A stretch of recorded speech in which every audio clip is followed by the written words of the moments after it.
Hello everyone and welcome back to Sew Granny Sew.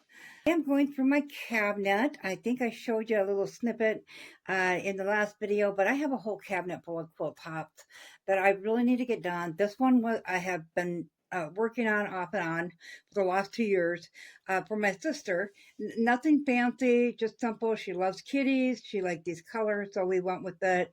I had a panel, but it must have been an end of the bolt panel I purchased because everything was crooked and shifted. So I did the best I could, and she was happy with that. So we have this quilt sandwiched, and I glue basted it, so all of our pieces are together. We have the top, the 80/20 cotton poly batting, and then I just have a flannel on the back of it. So we have it all ready, and we're getting ready to quilt it. So I'm going to just quilt everywhere that these blue diamonds are. I'm going to quilt both up and down and across. This quilt batting in particular can handle a 10-inch section without being quilted in. So that is what we're going to do. I didn't know they exist, and I come across some video on YouTube that had them on, and she was using them, and they looked like they'd worked really good. I tried it on a smaller quilt, and it didn't really work because it didn't fill the full circle. But when I tried it on another larger quilt, they worked really good. So I'm going to get this laid out, and we're going to start rolling this up. Because you want to start your quilting in the middle of your quilt. So we're going to roll up the outside edges. So I'm going to go crossways first. This one here is our middle section, so we'll stop there. And then you're just going to go along and you're going to clip that into place.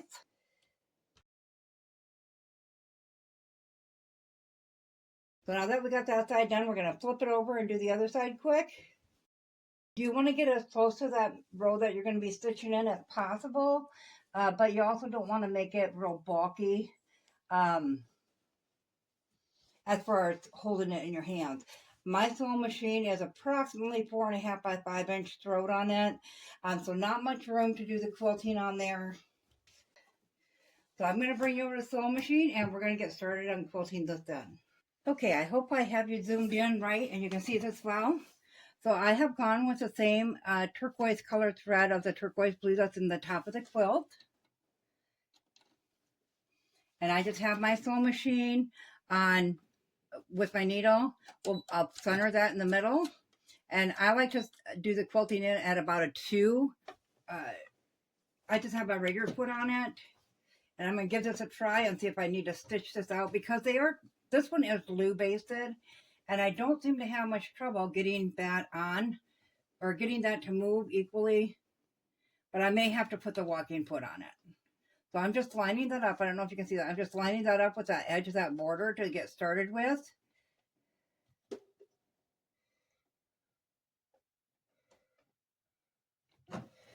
Put that down.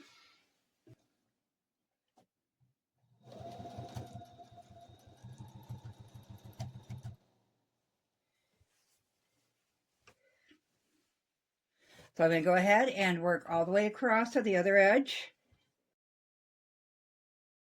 Okay, we'll take this back to the table. Okay, I got it down here so you can see a little bit better the stitching once we turn it over. But I just went ahead and I stitched right down this line. So on the back, all you're going to see is a straight line. And of course, as you go up and down, it's just going to form squares all over the back. So as we go to the next row, then we're going to go ahead and loosen this, and it gets easier. That is your hardest line, that one, and then the middle one up and down, because that is when you have the most bulk underneath your machine. So we're going to go ahead and let all these clamps out on this side. We'll roll it back a little bit so we can get to the next line down. So I'm going to go ahead and keep working both ways, get it all done. Okay, so we have our quilt quilted in, and it missed the recording again. We did just quilt both up vertically and horizontally on the quilt. So I'll flip that over a little bit so you can see the back. It is just squares around each of the squares on the front. So very simple. Now we need to put our binding on, but we got to start this up first. So we're just going to take our quilt top and go along the border that's all the way around the quilt, and we'll cut right up next to that border.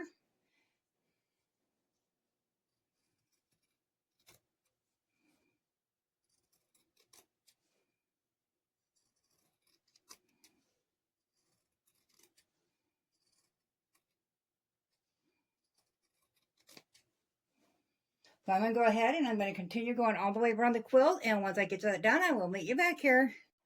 So we have our quilt now. It is trimmed up along all the edges. And we are ready to start working on our binding. When I trimmed up along the edges, I tried to make it as straight as possible during that time. So this quilt came in at 75 to 76 inch wide and 79 to 80 inches long. How you get that number, and it's fine to be within an inch. They say that's totally normal. If you want to start at your top, and I always go in a little bit to get the true measurement, and you want to measure at the top, then you want to measure at the middle, and then also at the bottom, which is over here. And take those three, add them together, divide it by 3, and see what you come up with. That's your average of the width. And then you're going to do the same thing with the length. You're going to measure from outside of the border end to end, and you're going to do that in 3 places again to get your average of your measurement. So once you have your averages, you're going to take whatever fabric you're using for binding. I had 4 strips of this. I must have got it in some scraps or something. It is a nice black though, a true black. So I thought that would be perfect because we do have the black in the border. So what we're going to do is measure how the width of fabric for your binding. So mine is, I got 4 strips that are 75 inches long. So you're going to take that total of your width times 2, which gives us 152 inches. And then length times 2, which gives us 160 inches. And then you're going to add, I added 12 inches on mine, depending on the size. But remember now, if you go do your size first and then do the top, the size needs to also include the width of the border on both sides. So you're going to have a couple extra inches that way. I just like to add an extra foot on mine and then just put the leftovers in the scrap bucket. Got your total. When you add the 152 and 160 together, then you're going to add the 12 inches and we come up with 324 inches. So you're going to take that total around the whole outside of the quilt plus your extras and divide that by the width of fabric of the binding fabric you're going to use. So mine was 75, so we divided the 324 by 75 and it comes up with 4.32. We're just going to go ahead and do 5 full strips. We're going to get those cut out. Right now I'm going to set the quilt aside and we're going to cut 5 strips out of these. Set this aside and we'll get everything out to start cutting that binding. So we have our 4 strips ironed flat, and I do have them folded into 4ths right now. Come up with 1 3/4 inch is how wide I want my strips. So just vary yours depending on what your pattern is that you're going around, or however you want to cut it, however wide you want to cut it.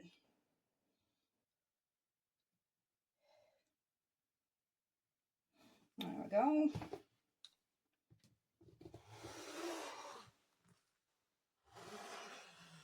Keep cutting them out like that until we got 5 strips done.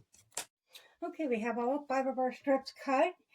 They're ironed. We have all the selvage edges cut off of the side.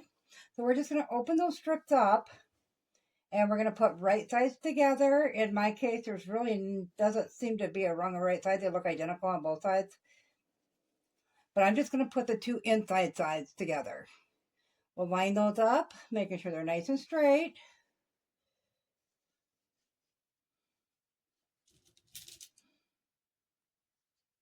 Pin that into place. And we'll bring that to sewing machine. And I like to do about a little over a quarter, a little under a half seam on that.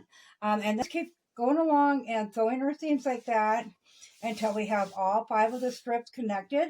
We'll meet you back here and we'll start getting this attached to the quilt. Once we have our binding all sewn together and ironed flat, I went ahead and folded in each side into that middle crease that we made on that, and then I just creased it again. So this is what your binding will look like after that's done. So to attach it, we're going to start by attaching it to the back side. And the reason for that is when you stitch that onto the back side, then when you stitch it on the front side, you can make sure that you're covering up the stitching that shows from the back. So we'll take our binding. Now you want to fold in that first section about a good 1/4 inch or so. And when you pin it on or clip it on or whatever, you want to remember you're not going to sew that first little bit because you're going to wait till the other end of it meets into that. So I'm going to put it flipped in here, but we'll probably going to start sewing right at this clip. So we'll go ahead and we'll flip this down to the end. And I'll show you a corner quick.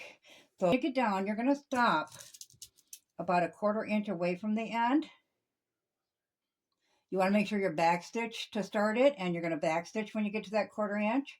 And then you're going to take it off the sewing machine and you're going to flip that until the side here forms a straight line with it, and then you'll flip it back over.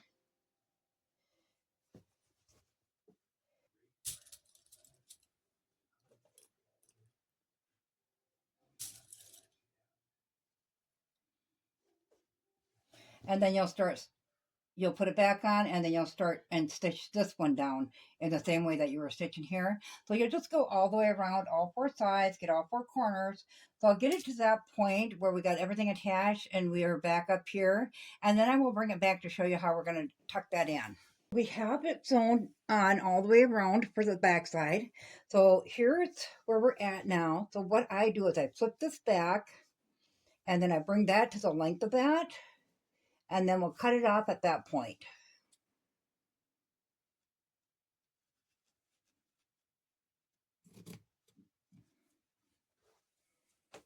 Okay, so now we're just going to take this one here, which is our first end, fold that down, and lay that one over top.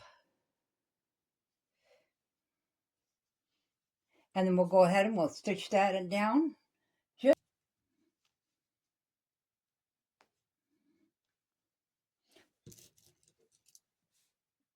So once we have that stitched on, then we're going to fold this binding over to the front side. But then we're just going to lay that down like that. And you can flip it, you can pin it, whatever you want to do. So at the corner, you're just going to lay one side down and you'll fold the other over top. And if you get it just right, it's going to be a little mitered corner there. Put that into place. And you're just going to do this all the way around your quilt top. So I'm going to go ahead and I'm going to get this sewn in, and I'm going to get the top stitched in. Now I'm just going to stitch just right along this edge, and I am doing it with the same blue thread that I did everything else in because I want that blue to pop on there. Go ahead and get this done, and then I'm going to lay it out and take some pictures because this is a big quilt. You're not going to see it fully in the camera. I don't have a big enough room for that. So I'll put it down on the floor and I'll get some pictures for you and show you the finished product. I apologize. I couldn't get the pictures to show in full, but you can see some little snippets here.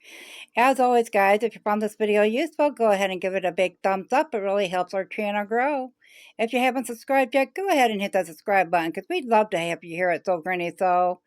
Thanks all. Have a great day. Bye.